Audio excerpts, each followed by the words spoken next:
La Báscula, el peso de las ideas. Hola, ¿qué tal? Muy buenas tardes. Estamos de regreso en La Báscula. Sin duda alguna, la mejor barra de opinión de la ciudad de Guadalajara, del estado de Jalisco, pero, y creo, también del país. Decíamos que no se admiten falsas modestias. Así es. Entonces, no se admiten falsas modestias. El día de hoy nos acompaña el doctor Javier Hurtado, como todos los lunes, en esta nuestra segunda semana. Agradecemos a todas las personas que se han comunicado con nosotros y los invitamos a volverlo a hacer el día de hoy al 3641-7414 y 3640-2131. Mi Twitter, @sRamírezRobles o @1070noticias, cualquiera de los dos. Buenas tardes a los que nos ven, a los que nos escuchan por 1070 de amplitud modulada. Buenas noches a los que nos ven en C7 Jalisco a las 11 de la noche. Y buenos días a los que nos van a escuchar mañana a las 6 de la mañana por C7 Radio. El día de hoy, doctor, 4 temas que pues asaltaron el fin de semana y el día de hoy, lunes, ¿no? El primero, bueno, pues por si faltaran árbitros, si faltaran visores, si faltaran cosas, el ITEI levanta la mano y dice: vamos a estar pendientes del proceso electoral. Además, el día de hoy, en una columna polémica, Ciro Gómez Leiva declara que el secretario de Gobernación, Miguel Ángel Osorio Chong, había renunciado. Vamos a analizar un poco, pues, si será cierto, si no será cierto y si se la van a hacer válida, sobre todo. Después hablaremos sobre los candidatos independientes, este tema que ha generado muchas lágrimas, lagrimitas y demás cosas, y finalmente sobre los candidatos chapulines, que ha levantado ya protestas airadas de los empresarios, la iglesia y demás. Entonces, doctor, ¿te parece bien? Claro. Empezamos con el ITEI. Sí. Déjame hacer una introducción al tema. El ITEI hace una declaración la semana pasada en la cual dice: vamos a estar atentos a que los órganos de gobierno todos los órganos involucrados en el proceso electoral tengan la información que necesitan o que deben de tener en sus páginas de internet. Vamos a estar vigilándolos por dos partes. Una, porque los órganos de gobierno tienen que bajar toda la información relativa a programas sociales a partir de la veda electoral, más o menos el 8 de abril. Y por otro lado, los partidos políticos deben subir su información, quiénes son sus candidatos, a qué distritos van, pues una biografía de ellos, etcétera, etcétera, etcétera. Por una parte eso. Y por otra, hoy presenta un análisis de 104 instituciones, en la cual, paréntesis, C7 Jalisco obtuvo el primer lugar de los organismos culturales, pero en este caso específico, los peor calificados, ¿quiénes creen que fueron? Los partidos políticos. ¿Cómo ves, doctor? Así es, Sergio, pues viene a confirmarse pues que no es en balde, de ninguna manera es gratuito, que cuando tú le preguntas a la gente sobre el grado de credibilidad y confianza en las instituciones, pues los que salen en la lona son los partidos políticos, incluso por abajo que los policías municipales, y eso ya es decir mucho, ya es decir mucho, sí, o sea, para que estén peor que las policías municipales, pues la verdad es que están muy mal. Según la información que nos da el ITEI, creo que obtuvieron 21 puntos de 100 o 21 puntos de 100. 21 puntos de 100, o sea, pues esto la verdad es no tener vergüenza, definitivamente. O no interesarles la transparencia, no tener ninguna vocación por ella, ¿no? Pero fíjate que, bueno, y también esto habla de los vacíos en la legislación, ¿no? Porque no puede ser que un organismo, digamos, y si lo dije yo que no es no tener vergüenza, porque nosotros sabemos, Sergio, tú dijiste, C7 obtuvo la más alta calificación en ese segmento, en ese bloque de OPDs. Y vale la pena decir que yo cuando entramos estábamos reprobados, teníamos 46. Claro. Entonces se hizo 2 años de esfuerzo para poder llegar al 98. Otro paréntesis, menos de 100 en términos de transparencia se está reprobado. Porque lo que pide la ley es un mínimo. Sí. Nadie llega al mínimo. El que llega a 98, a 99, le queda un poquito y es la ley lo que pide de mínimo. Entonces, también hay una discusión. Si los que llegan a 99 no cumplen con el mínimo, los que llegan a 20, ¿qué te puedo decir? Pues claro, efectivamente. Pero entonces, te decía, esto nos habla de que no nada más es la quemada, por decirlo así, ¿no? De que sacaste 21 puntos y que te dé vergüenza, por ejemplo, a nosotros. Yo también en el Instituto de Estudios del Federalismo, cuando yo llegué teníamos 60 y tantos, y lo subí a 96 y cacho. del segmento ese de 14 OPDs que dieron a conocer, igual, el Instituto del Federalismo el más alto. ¿Pero por qué? Porque nosotros tenemos vergüenza, porque sí sabemos perfectamente que si sacamos mal, no vamos a recibir una reprimenda, ni nos van a meter a la cárcel, ni nada, pero sí nos va a dar vergüenza que nuestro jefe y la sociedad nos llamen la atención, ¿no? Creo que acabas de tocar un punto muy interesante. La transparencia no tiene dientes, por desgracia. Exacto. Entonces, si sacas 21 o sacas 100, el instituto puede hacer poco más que exhibirte. Nada más.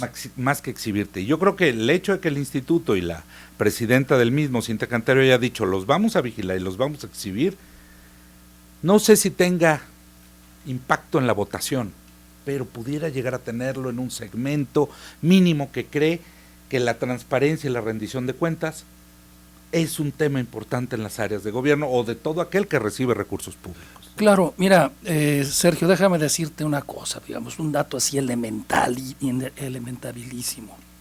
Hace cosa de unos días, meses, 2 meses, mandé a un asistente mío de investigación porque estoy haciendo un libro ahí sobre los gobernadores y sus élites políticas, ¿sí? Déjanos algo. Y entonces, yo necesitaba los datos de cuál era el comité directivo estatal del partido político del gobernador que lo había acompañado en su periodo. Sí. Bueno, pues con decirte tan elemental como eso, ¿sí?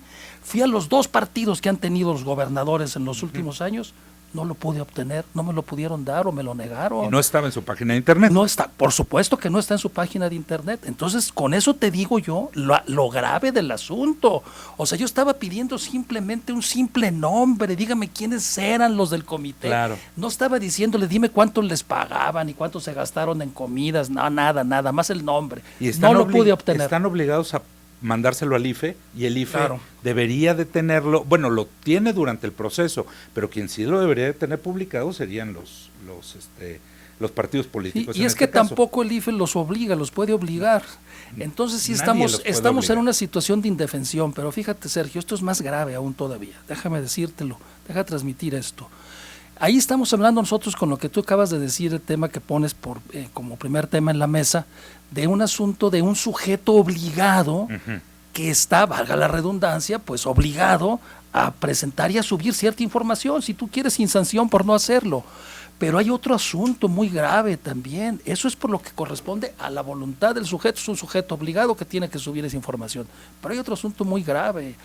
El Instituto Federal Electoral, en virtud de la nueva reforma electoral de 2014, el Instituto Nacional Electoral está obligado ya a estar subiendo a internet, Sergio, en tiempo real, los gastos de pre-campaña y de campaña. Así es. Así fue, ese fue uno de los grandes logros y hubo poquitos de esta reforma, fue eso, en que ya ahora en este proceso electoral los ciudadanos tendríamos, y hoy te digo por qué tendríamos la posibilidad de estar conociendo en tiempo real. Tiempo real quiere decir, yo hoy, 19 de enero, puedo saber cuánto están gastando los partidos en sus precampañas. Eso es. Bueno, pues ¿sabes qué pasó? El INE contrató una empresa, ¿sí? Le dio el contrato para hacer ese software, ese programa, para que los ciudadanos podamos contemplar ya en internet en tiempo real los gastos de los partidos. Pues resulta que la empresa no pudo cumplir con los tiempos. Pero entonces imagínate nomás el problema, porque yo no puedo entender cómo el Instituto Nacional Electoral confía completamente en una sola empresa y no tenía otra o 2 más de repuesto para que si le fallaba esa. ¿Y ahora qué vamos a saber? Entonces está la discusión en el seno del Consejo General del INE de que si le ponen una multa a esa empresa por haber incumplido o que si le cancelan el contrato. Pero si se entonces si se lo cancelan, nos vamos a quedar sin la información de ese tamaño, es la gravedad. Sí. Claro. Ahora, dentro de esto, Litey, termino este bloque, que desgraciadamente el tiempo nos aplasta siempre en estos casos. Así como los partidos políticos parece que les valió todas las invitaciones y toda la voluntad, las instancias de gobierno, dice Cintia Cantero, que 7 de cada 10 autoridades tienen arriba de 90 puntos. Es decir, hubo un esfuerzo importante de parte del gobierno estatal, de parte de los ayuntamientos, de parte del Congreso, de las OPDs, pero no lo hubo por los partidos políticos ni por el Poder Judicial. Ni el legislativo. El legislativo llegó a 80 y tantos. O sea, pasaron de 60 a 80. El Poder Judicial sí se quedó muy abajo. Como con 60 y tantos. 60 y tantos, exactamente. Entonces, hay aquí todo un tema en torno a, ya está el INE, ya está el Instituto Electoral de Participación Ciudadana de Jalisco, tenemos observadores, tenemos a los ciudadanos en las casillas, un control más, la transparencia, por lo menos para que nos puedan decir quiénes están, qué se están gastando, qué es lo que están haciendo y poder tomar mejor nuestra decisión el día de la jornada electoral. Así es. Perfecto. Muchas gracias, nos vamos a un corte.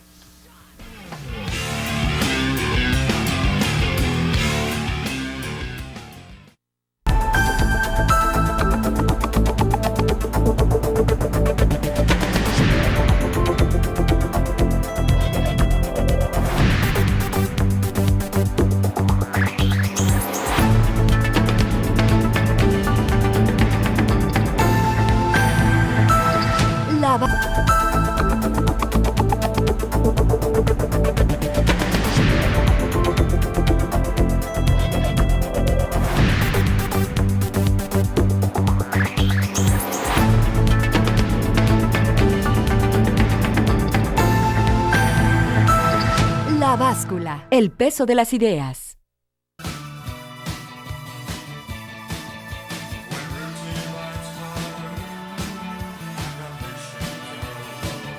Regresamos a La Báscula, el mejor programa de opinión de Jalisco y sin duda alguna o sin temor a equivocarme, uno de los mejores del país también. Agradecemos a la señora Sofía Rodríguez, quien llamó el viernes pasado al programa que tuvimos con el maestro Juan García Quevedo. Y bueno, pues recibimos su llamada, doña Sofía o Sofía, y se la haremos llegar al maestro García Quevedo y seguramente la platicaremos cuando él nos acompañe. El día de hoy, doctor, una columna en el Universal firmada por Ciro Gómez Leiva. Ciro Gómez Leiva, que deja Milenio después de muchos años y se va al Universal, una columna pues muy leída, la verdad es una columna que marca agenda en Ciudad de México, pero que desató muchas especulaciones en este terreno de las especulaciones por dos puntos. Uno, dice que Miguel Ángel Osorio Chong en diciembre le renunció al presidente, que el presidente pues no se la aceptó, básicamente, y que no se la aceptó y le dijo sigue trabajando. Segundo punto es que se le preguntó a Osorio Chong si era cierto que había presentado la renuncia y Osorio Chong dijo sí se la presenté y se la presenté porque yo fui gobernador y el titular del Ejecutivo debe tener siempre flexibilidad en su equipo y yo no me voy a oponer a que la pueda tener por mi espacio. Tercer punto, deja al final una cosa que él llama como una firma, en el cual él llama de 140 y dice que le preguntaron sobre el presidente del PRI, le preguntaron al presidente de la República si el presidente del PRI sería diputado y dijo no necesariamente. Se desataron los demonios, ¿sí? La especulación por todos lados y pareciera, la ecuación que se está armando es que Miguel Ángel Osorio Chong saldría de gobernación para irse a coordinar a los diputados del PRI en la siguiente legislatura y el presidente del PRI pasaría a la Secretaría de Gobernación. Esto tiene muchas lecturas porque, bueno, pues el PRI se quedaría se quedaría en campaña sin quien fue su presidente, nombró a los candidatos, tiene todas las correas y se va a Gobernación, que esta nueva supersecretaría de Gobernación pues tiene nada menos que a la policía, la inteligencia, el espión, todo absolutamente, volvió a ser una jefe de gabinete. Es el jefe de gabinete. Y el suplente automático del presidente de la República. Exactamente. Entonces, con estos temas se arma pues toda una serie de especulaciones que han movido mucho los temas en Ciudad de México. Pareciera, Ciro Gómez Leiva, sobra decir lo que es un aliado del régimen, es una pluma, uno de estos intelectuales orgánicos que se les llama, y el Universal, bueno, pues ha jugado un papel de aliado del régimen desde la campaña, ¿no? Entonces, se le dará, la versión está comprobada, está publicado, habrá que ver los siguientes días qué es lo que pasa y hacia dónde se dirige y sobre todo cuáles van a ser las decisiones. ¿Cómo ves el tema, doctor? Sí, mira, Sergio, yo creo que este es un tema que debe de analizarse, debe de debatirse públicamente. Me parece sano que se discuta esto. Yo quiero decírtelo en principio, que me parece que ya se está tardando el presidente para hacer cambios en su gabinete. Sobre todo te voy a decir por una cuestión fundamental, porque las aguas están muy procelosas, ¿sí? No es el periodo de don Adolfo Ruiz Cortines, que hizo 1, 2, 3 cambios en los 6 años en todo su gabinete, y casi con el secretario de Gobernación que entró fue con el que salió. No estamos en el periodo de don Adolfo Ruiz Cortines, ni en el de Adolfo López Mateos. Ahora los problemas son realmente graves, como el escándalo de la licitación del tren, el problema de lo de Iguala y Ayotzinapa, el problema de la seguridad pública. Entonces yo pienso que sí, los problemas de la economía, como está marchando la economía, ¿sí? Yo te aseguro que, por ejemplo, Ernesto Zedillo, él al primer año ya había tomado la decisión de cambiar al secretario de Gobernación cuando le fueron y le tomaron unos campesinos, creo que del Barzón, las propias oficinas de la Secretaría de Gobernación. Si no mal recuerdo, fue en abril del siguiente año, a 1 año 3 meses. Y el siguiente duró otro año, cuando así la es, matanza de Aguas Blancas. Y lo volvió a cambiar. Entonces, López Portillo, por ejemplo, cuando vinieron los pleitos entre el secretario de Hacienda y el secretario de Programación y Presupuesto, Julio Rodolfo Moctezuma y Carlos Tello Macías, los corrió a los dos pasadito el año. Entonces, aquí en México hay 2 cosas que no están marchando muy bien: la economía y la política. Yo no sé por qué no los ha cambiado. Qué bomba, y con ese secretario de Comunicaciones, que es partícipe de un acto de corrupción, pero por favor se debería estar en patitas en la calle. Yo termino nada más esta reflexión diciendo lo siguiente, Sergio. En cualquier sistema parlamentario y democrático del mundo, en cualquier otro país del mundo, ¿sí?, a estas alturas, desde hace mucho, ya hubiera caído el secretario de Hacienda, el secretario de Gobernación, y yo creo que el de Comunicaciones estaría en la cárcel. Sí, porque las respectivas cámaras, en su caso la de diputados, tiene peso en el gobierno, influyen en el gobierno, y aquí, bueno, pues seguimos en un sistema presidencial donde o presidencialista, en el cual el presidente sigue tomando todas las decisiones, y efectivamente el secretario de Comunicación lo menciona Ciro en su columna. Están muy el valor de presentar la renuncia y seguir tranquilo no lo tienen. A mí me parece que es una forma de darle salida digna a Miguel Ángel Osorio Chong, pero sí menciona que Emilio Choaifet, el secretario de Comunicaciones y Transporte, la secretaria de Sedesol, hay una serie de secretarios que han tenido una serie de problemas. Y ahí los tiene. Y ahí los tiene, y ninguno tiene hoy la tranquilidad de poder decir, bueno, yo le presenté la renuncia y me dijeron aguántate, ¿no? Sí, ahora, yo creo que el hecho de que el secretario de Gobernación haya ido a ofrecer la libertad absoluta al presidente de decirle, vamos a decir, palabras más, palabras menos, imagino que así fue, porque él le preguntaron eso en Puebla. Sí. Señor presidente, siéntese usted en toda la libertad absolutamente, si quiere hacer un cambio en la secretaría que usted me ha confiado y que mucho le agradezco, proceda en el momento que quiera, yo no soy ningún escollo, ningún obstáculo, proceda con toda libertad. Y a mí me parece que eso habla bien del personaje, ¿sí? Definitivamente. Yo pienso que uno de los personajes, claro, uno de los personajes más valiosos, de los mejores colaboradores que tiene el presidente es el secretario de Gobernación, ¿sí? Porque fue el único que reaccionó a tiempo con lo de Iguala, fue el primero que se dio cuenta desde el primer día, el segundo día, ¿no? Claro, los encaró, y desde el primer día que sucedió lo de Iguala se comunicó con Ángel Aguirre, el gobernador de Guerrero, y le dijo, le pones marcación personal, doble marcación personal al presidente municipal de Iguala porque no quiero que se me escape.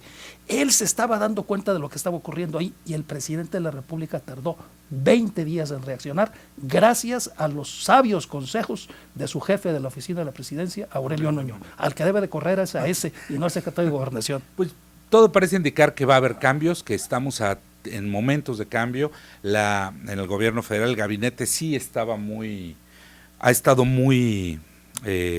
consolidado de alguna forma, pero bueno, pues han llegado los tiempos, viene la elección intermedia y la posibilidad de darle salida digna en candidaturas a diputados, a varios de los secretarios de Estado que pudieran tener una aspiración y con esto refrescar aquellos que la Alianza Hidalgo Estado de México que se armó para ganar la elección presidencial, pues hoy puede tener otro derrotero. El presidente puede decir, yo ya cumplí con los compromisos de entrada, ahora voy a gobernar con mi gente, con la gente que tuvo como subsecretario, la gente que tuvo en cada una. No se nos olvide que casi todos los subsecretarios son gente que estuvo con él en el gabinete del Estado de México y que lo estuvo aprendiendo, y que era un momento en que en algún momento iban a tener este levantamiento. Estamos ya casi, o por lo menos yo pienso que estamos a prácticamente nada de que haya cambios importantes en el gabinete del presidente. Pues yo creo que son ya necesarios a esas alturas. Y mira, Sergio, nada más para poner ahí el dato. Tú decías que se desató la especulación en términos de que hay como un enroque, por decirlo así. El secretario de Gobernación se va al PRI y el presidente del PRI se va a Gobernación. Y comentábamos antes de empezar el programa que yo no tenía memoria que hubiera sucedido eso. Ya me recordé que sí. ¿Sabes cuándo ocurrió eso con don Emilio Portes Gil? Emilio Portes Gil pasó, primero pasó del PNR a Gobernación, o luego después de Gobernación regresó al PNR. Sí. Pero ese tipo de jugada únicamente se tiene memoria que haya existido con don Emilio Portes Gil. Perfecto, vámonos a una pausa y regresamos a... ¿Cuál quedamos que era el tercer tema? Ya se me ven cómo son. Vamos a hablar de las candidaturas independientes y candidaturas chapulines. Gracias.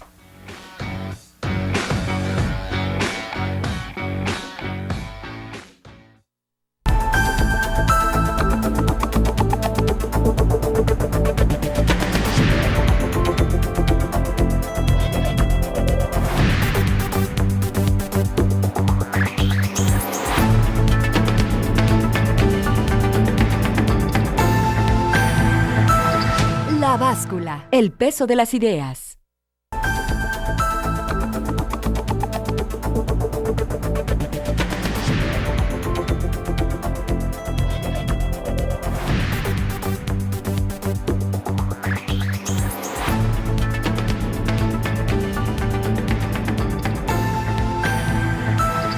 La báscula, el peso de las ideas.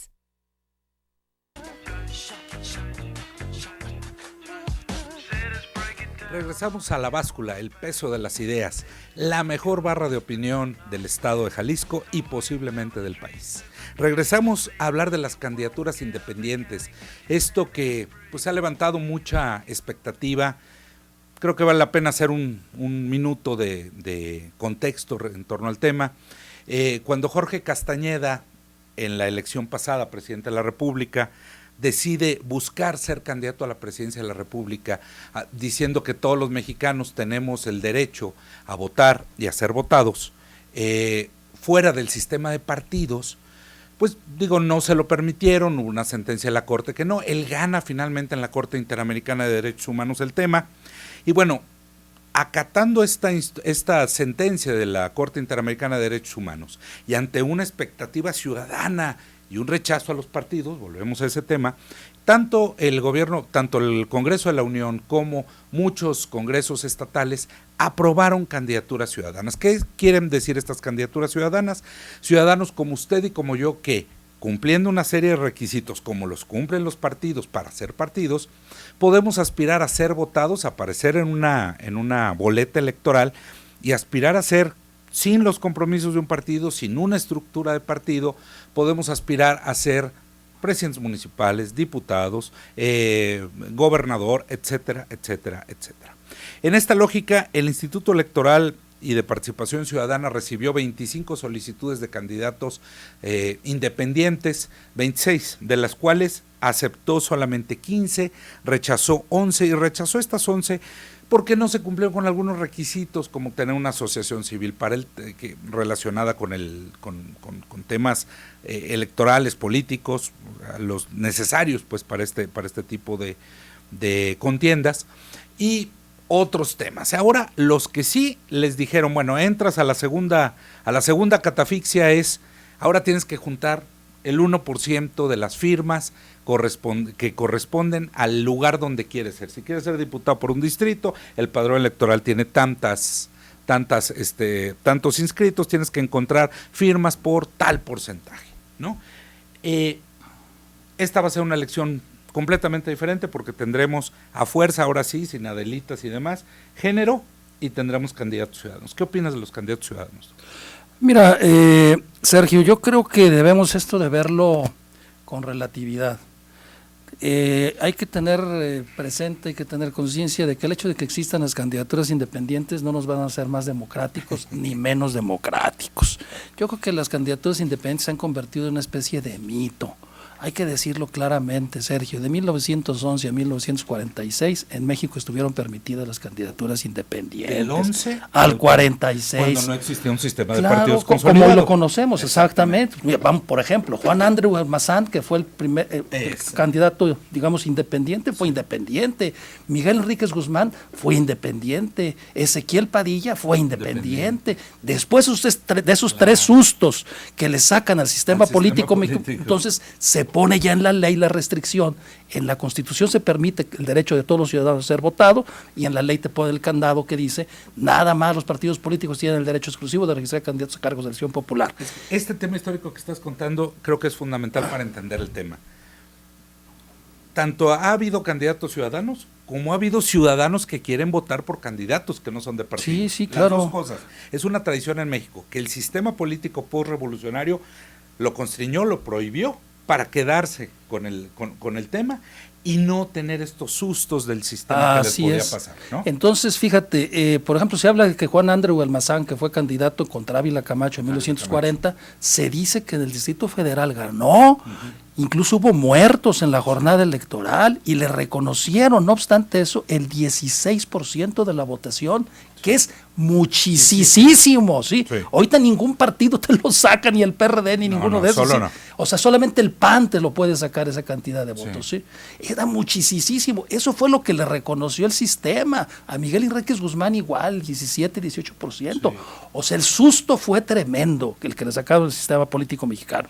En tal virtud, del 46 hasta el 2007, las candidaturas independientes permitidas en la Constitución, prohibidas en la ley. Luego, después de 2007 a 2012, la Constitución misma, en el 116 constitucional, prohíbe las candidaturas independientes a llevar al rango constitucional la frasecita esa que estuvo tanto tiempo en la legislación electoral, que dice, solo los partidos políticos tendrán derecho exclusivo de registrar candidatos a cargos de elección popular. Sí, monopolio. En el 2007 lo metieron en la Constitución, ¿sí? Como para que no volviera a surgir otro Jorge Castañeda. ¿sí? Exactamente. Sí, para eso fue, claro, para que no saliera otro con la cantaleta esa. Si está en la Constitución te friegas y se acabó, no hay nadie que pudiera encontrar la Constitución, ni mucho menos un organismo internacional. Entonces, de 2007 tenemos eso. Luego, después, de 2007 a 2012, viene el periodo en el cual están prohibidas en la Constitución y en la ley, pero de 2012 a 2014 están permitidas en la Constitución las candidaturas independientes, pero no existen en la legislación. Claro. Es hasta partir de 2014 el que hace la ley hace la trampa, ¿no? Exacto, que existen en la Constitución claro. y en la ley, ¿verdad? Entonces, el hecho de que existan o no candidaturas independientes no nos va a hacer más democráticos ni menos democráticos, porque si esas fuéramos, entonces habría que sostener, y no se sostiene eso, que entonces éramos más democráticos de 1911 a 1940, cuando existían, que ahora. Entonces no se sostiene eso. Dos preguntas, doctor. Uno, ¿esto abre la puerta, y en el mundo ha sido así? O sea, los candidatos independientes fuera del sistema de partidos que han o ganado o competido han sido básicamente ultra recontra archi super millonarios, ¿no? Claro. O sea, si vemos a Ross Perot, si vemos, o sea, gente que básicamente tenía su... En México, Juan Andreu Almazán era riquísimo, riquisísimo. ¿No? Entonces, el general Enríquez Guzmán también. Y no solamente eso, los candidatos independientes también han recibido de manera abierta o subrepticia apoyo de los personajes que están en el poder político del Estado. Claro, se dice que del general Enríquez Guzmán el apoyo fundamental era del general Lázaro Cárdenas. Entonces, las candidaturas ciudadanas no se están abriendo como un espacio para el poder económico, entrar al poder político por una parte. Y la segunda pregunta que tenía yo duda, porque nos quedan solo 3 minutos en este bloque, ¿cómo ves el asunto de que Lagrimita, que tiene el derecho de postularse, etcétera, sea un candidato a Guadalajara? Bueno, yo creo que de alguna manera esto viene a ser mejor a que te pongan o te propongan un perro como candidato a no sé qué, Veracruz, ¿sí? No, aquí en Guadalajara también en la elección pasada un perro fue candidato, no me acuerdo ahorita cómo se llamaba, era un perro de un alumno mío. Pero en redes sociales, ¿no? No, fue en realidad, y lo sacaban y lo paseaban, era un candidato un perro, entonces está mejor un payaso que un perro. Okay. Pues por supuesto, ¿no? Okay. Es que yo no estaba aquí todavía, esa no me la sé. Sí, un perro, no me acuerdo cómo se llamaba. ¿Y la otra? Era un pitbull. Qué bueno. Qué bueno que yo tengo 2 entonces ya que están listos para ser candidatos. Y el otro tema es, ¿no se está abriendo la puerta al poder económico a que entre por la puerta de atrás, digamos? Bueno, por eso es que están poniendo todos esos candados de que debes de constituir una asociación civil y debes de aperturar una cuenta en el banco para que ahí se te deposite si todo, Carlos ¿no? Slim mañana quiere ser candidato a la presidencia de la República. Sí, pero mira, yo pienso que está mal planteado esto, porque creo que, por ejemplo, para poner el caso, un candidato independiente a presidente de la República te sale más barato y es más fácil fundar un partido político que conseguir el número de firmas que necesitas para ser candidato independiente a la presidencia de la República. Es más difícil eso que constituir un partido político. Nos podría poner en el recibo que firmáramos de regreso. También, ¿no? claro. Y entonces, o sea, el tema es que sí se abre la oportunidad para que la gente que tiene dinero. A mí me tocó crear un partido político en el año 2000, Democracia Social, con Gilberto Rincón Gallardo.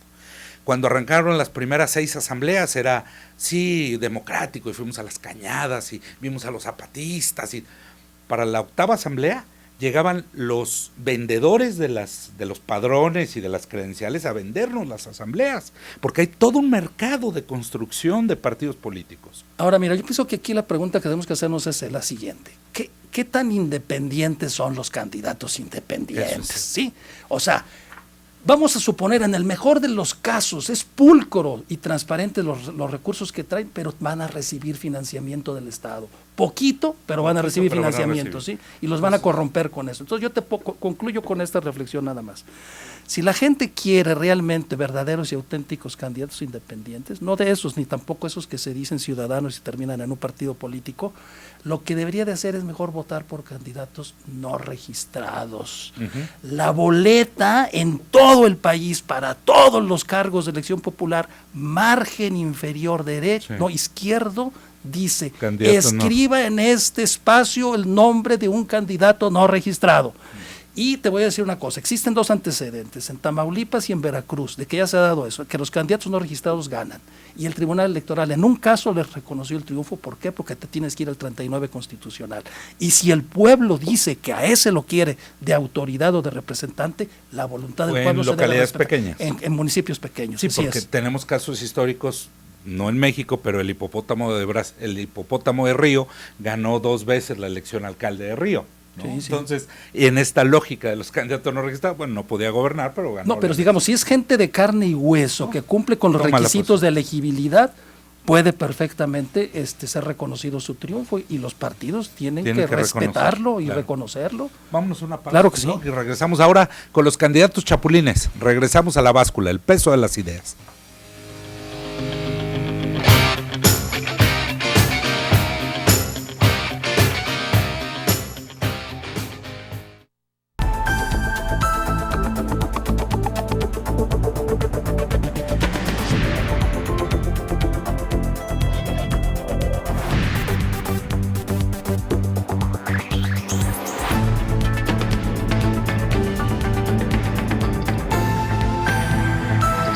La Báscula, el peso de las ideas.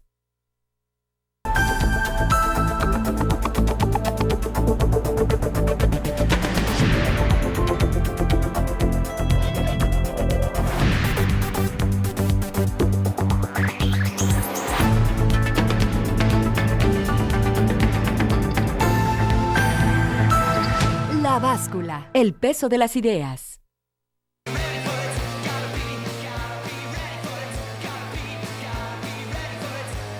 Regresamos a La Báscula, el peso de las ideas, el mejor programa de opinión, la mejor barra de opinión del estado de Jalisco y posiblemente del país. Regresamos a hablar ahora de los candidatos chapulines. Antes, Jaime Vázquez nos dice, les recuerdo que en aquellos tiempos había un personaje que se llamaba Rodolfo Álvarez del Castillo, alias el Remington, y él era el que aplacaba a los candidatos independientes. ¿Sí lo recuerdan? ¿Lo recordamos? Sí, claro, cómo no, era un personaje célebre, un personajazo. Incluso hay una película de él, de Casals, de Felipe Casals, que la personifica, que se llama precisamente Aquel famoso Remington. Se la recomiendo, si la pueden conseguir por ahí, consíganla. Efectivamente es un personaje real, fue muerto aquí en el santuario, afuera del santuario, por una deuda de fuego, y lo mató uno de los cermeños, ahí en un duelo prácticamente, allá afuera del santuario. Pues se mataron ahí. Sí. se balacearon y terminó muerto el otro. Pero era un personaje, este era tío del que fue gobernador de Jalisco, de Enrique Álvarez del Castillo. Okay. Y sí era un personaje muy especial, era de armas tomar. ¿Y se aplacaba a los candidatos Sí, independientes? a todo mundo aplacaba. A todo el que quería. Oye, ya supimos cómo se llamaba el perro Fidel. Fidel, el perro Fidel. el candidato de la perrada. De la perrier. Exactamente. Y que no iba por tras un hueso. Sí. Doctor, regresamos al tema. Ahora vamos a hablar de los chapulines, Sí, de los es candidatos chapulines, donde ya Coparmex y la Iglesia Católica pues están haciendo un llamado a que no voten por ellos.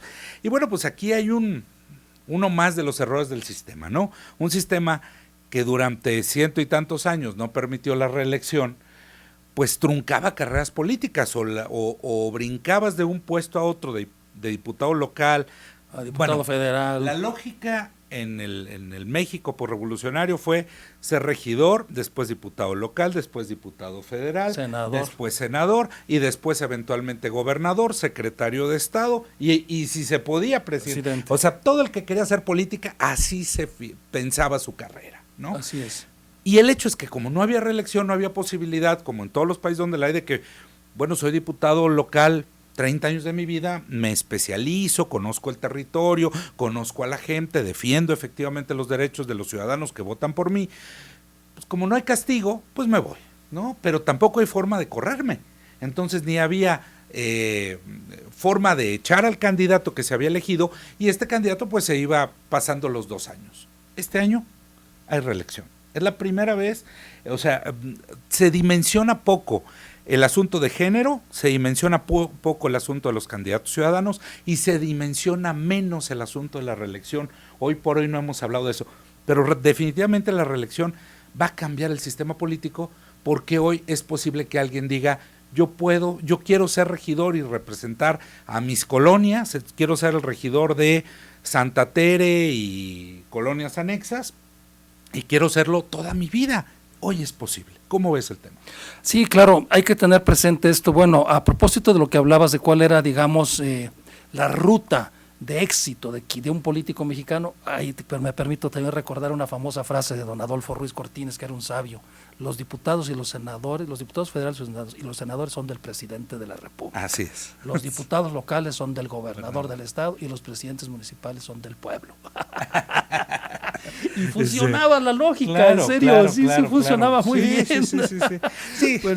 Bueno, entonces la reelección, ciertamente, hoy ya hay reelección y precisamente el chapulineo se explica por la reelección. Yo pienso que va a ser la última vez, pero no es seguro que deje de haber chapulines. Pero sí se va a minimizar. Tendería. Exacto. ¿Por qué? Porque hay un atavismo en esto, Sergio, de que yo no veo por qué un diputado, ahora que va a haber reelección, tenga que pedir licencia si se quiere reelegir para poder hacer campaña. Yo no veo por qué. O sea, eso se debe de modificar entre los requisitos que te van a exigir para ser registrado como candidato a legislador. Pues no te pueden decir que renuncies a ser legislador porque pretendes seguir siendo legislador. Ahorita sí no se puede. Entonces, ¿de dónde viene eso también de que hay que renunciar a un cargo para saltar a otro?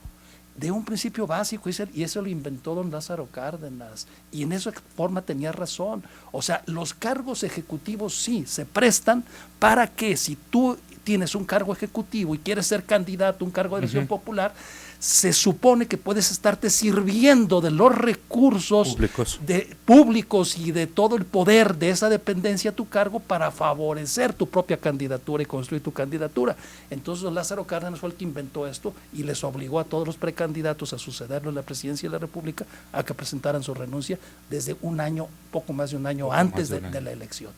Entonces, a partir de ahí eso se metió en la ley y se han puesto cosas tan absurdas completamente, como por ejemplo, para ser candidato a presidente de la República necesitas no haber sido todo, es decir, como haber venido de Marte o no sé qué, que fue lo que pasó cuando se dio el asesinato de Colosio, que no podía ser Pedro Aspe, que no podía ser fulano, que no podía ser Mangano, porque está prohibido que un secretario de Estado sea candidato a la presidencia de la República si no se separa del cargo 6 meses antes. Bueno, los gobernadores un gobernador no puede ser, un procurador no puede ser. Por esa razón llegó Ernesto Zedillo, que ya se había renunciado a la Secretaría de Educación y por eso fue el candidato, porque no había otro. Incluso se habla que al presidente de la República, Salinas, le propusieron modificar la Constitución para abrir la puerta que Pedro Aspe pudiera ser el candidato a presidente, que era secretario de Hacienda. Entonces, ese es un absurdo completo y absoluto que no se justifica ya y debe de modificarse. Que Dios nos agarre confesados. ¿Qué pasaría si el presidente de la República se llegara a dar la falta absoluta de presidente? Lo va a sustituir 40 días el secretario de Gobernación, pero al Congreso, ¿quién va a elegir? Tiene prohibido elegir a quien sea secretario, a quien sea gobernador, a quien sea diputado, a quien sea senador. ¿A quién carajos va a elegir? ¿El que va pasando por la calle? Es una estupidez completa esa, absoluta. No, ¿te están faltando los embajadores? Aparte, el procurador. El procurador. Y por supuesto. O sea, si dijeras, bueno, pues tenemos a alguien. No, pero es un montón de restricciones. Bueno, volviendo a los chapulines. Claro. Mira, esto de los chapulines, en el 2002 se reformó la Constitución en Baja California, la Constitución local, para modificar el artículo 42 y poner lo que se llamó la ley antichapulines, en donde modificaron la Constitución los bajacalifornianos y le pusieron que no podría registrarse una persona a un cargo de elección popular si antes no había concluido el periodo para el que fue electo. Esta se la aplicaron a Carlos Hank Ron, no sé si te acuerdas, en el 2007, y generó una ámpula enorme. El caso se fue hasta el Tribunal Electoral del Poder Judicial. Y lo ganó Hank. Y lo ganó Hank. Y le dieron todo el derecho a que pudiera ser registrado como candidato. Pues claro, porque es un absurdo esto. Claro. ¿Sí? En todo el mundo tú eres candidato, en todo el mundo donde hay reelección, eres candidato a diputado, y siendo candidato a diputado, haces campaña siendo el candidato. Presidente de los Estados Unidos para hacer campaña no renuncia a ser presidente, ¿verdad que no? Nunca se separa. No se separa. Y Obama, bueno, se separó después unos cuantos meses, pero un poco tiempo, pero era senador y él estaba promoviendo su candidatura. Exacto, más bien ya no podía atender al Senado. Ya no podía atender, exacto, y tuvo que pedir licencia, ¿no? Y el otro tema es, en esta de las reelecciones, la acumulación de mandatos, que también le tenemos un miedo absoluto al tema, ¿no? En Francia la discusión es no más de 7 mandatos. Hoy tienen máximo 7 mandatos, pero llegaron a tener 9 y llegaron a tener 13. ¿Por qué? Porque alguien que es senador perfectamente puede estar, formar parte de un comité de su estado, de su departamento, de su región y ser regidor de su municipio, y entonces tiene toda la escalera, pero le permite ser más eficiente.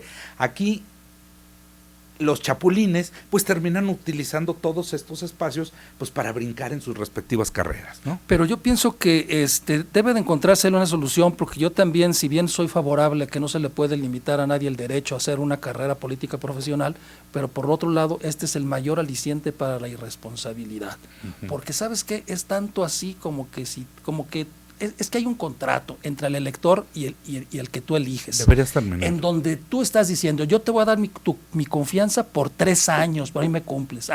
Si el otro sale al ratito y dice mi mamá que siempre no, me voy a los 2 años, ahí nos vemos. Oye, no, pues es como que si tú rentas una casa y a los 2 años el que tienes ahí adentro te dice, ya no te voy a pagar la renta. Un tema más, ni siquiera se van, porque los cargos de elección popular son irrenunciables. Sí, piden licencia, es el eufemismo de la licencia. Es lo que ya vemos con, por ejemplo, Madrazo, que pierde la elección, pierde la candidatura del PRI en la interna y regresa a ser gobernador de Tabasco, ¿no? Que bueno, han sido muchos de los casos.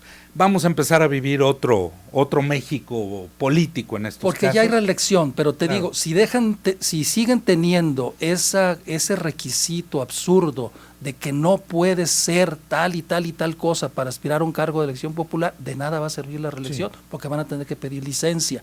Yo diría que debe de modificarse la Constitución y las leyes para que el que aspire a reelegirse en el mismo cargo pueda hacer campaña estando en el cargo al que aspira a reelegirse, porque es la mejor manera como el electorado los puede evaluar. Exactamente, porque una cosa es hacer campaña donde digan, no, yo ya pedí licencia, ya no me hagan responsable de esto que está pasando, y otra cosa es, no, espérame, solo puedo hacer campaña después de que vaya a las sesiones del Congreso, después de que atienda mis responsabilidades, mientras el otro, el opositor, que no tiene el cargo, no tiene los recursos, sí tiene el día completo para poder hacer campaña.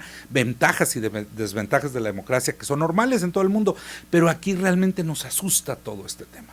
Ahora, como bien lo dice Sergio, es importante que el auditorio, el electorado tenga presente que estos diputados que se van a elegir traen reintegro, Sí. y se pueden elegir hasta por 3 veces más, Y los 12 regidores, años, y los regidores por un periodo Por más. un periodo más. Y los regidores perdedores de ahora pueden ser los candidatos a presidentes de la hora que pierdan, pueden volverse a presentar y volver a ser. Pero fíjate, para concluir el tema, se había dicho que la reelección era la panacea para abonar en función de la responsabilidad y de la rendición de cuentas del representado con relación a sus representantes, ¿sí?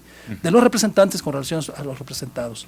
Pero no, fíjate que no fue un gran fraude esta reforma, porque la única restricción u obligación que pone la ley, la reforma, es que seas postulado por el mismo partido para poder aspirar a ser reelecto. Si te quieres reelegir, sí, puedes ser otra vez candidato a diputado, pero que te postule el mismo partido. Tu mismo partido. Pero no dicen por la misma demarcación, distrito o circunscripción electoral por el que fuiste electo, para que entonces vayas y rindas cuentas. Entonces, ¿qué es lo que va a hacer el partido? Pues lo va a mover a cada candidato. Ahorita te postula por el distrito 5, luego por el 10, luego por el 15 y luego por el 20. Margen de maniobra. Claro, ¿para qué? Para evadir la responsabilidad y la rendición de cuentas. Sigue siendo la trampa. Así es. Doctor, nos tenemos que ir. Claro. Agradecemos mucho. Oye, Nos ya se vemos fue el nos programa. vemos la semana que Gracias. entra. Muchas gracias. Nos vemos mañana en La Báscula, El Peso de las Ideas, el mejor programa de opinión de Jalisco y posiblemente del país. Gracias.